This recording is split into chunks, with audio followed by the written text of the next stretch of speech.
Alright everybody, here is another video about how to get the evidence portion, the document usage, the outside evidence, these two portions of the rubric.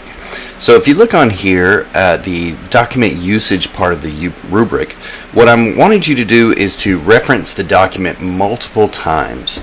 Now when I say reference the document, I do not mean quotations. You're not supposed to use any quotations at all. But what I do want you to do is to point to something in the document that is clearly your source of evidence that you're using to further the argument that's answering the prompt. For full credit here, you're going to be referencing the document multiple times. You're going to be using the evidence in a way that really does support the argument of your paper. It's just not random facts from the document that you're throwing in there. You're going to use the majority of all the documents if I give you more than one, or you're just going to thoroughly go through the one document if you just have one that you're using for your paper. You're going to have a single solid point in every single paragraph. It's going to have a topic sentence that backs up that encapsulates the whole paragraph and also shows us where the paper is going. The outside evidence portion of the paper is going to be something that you're drawing from the introductions of whatever reading I give you, from our discussions that we had, from in-class material, from lectures that we go over, really anything other than just something grabbed off the internet somewhere. It does need to be from the class, so it can be from our textbook, the introductions, the footnotes, our discussions, lecture material, anything like that.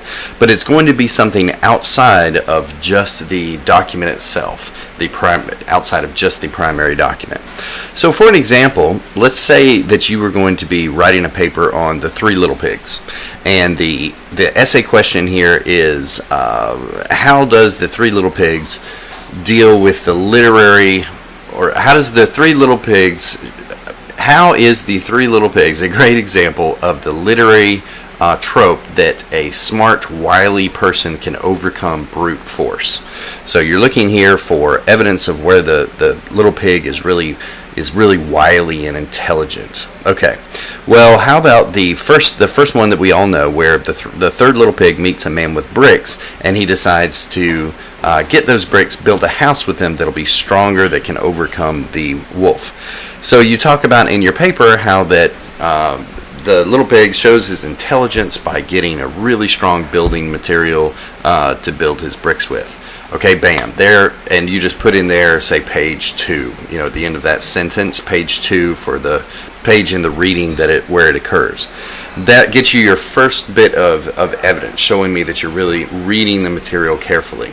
But then let's say we talked about how in our lecture material that in the old English farms, bricks were super expensive. They require a lot of heat to cook them and to make them into a solid, waterproof building material, and that most houses were still made with just straw and mud and dung mixed together into this substance that you'd coat your houses with. So you talk about that. Then you're bringing in your outside evidence portion as well.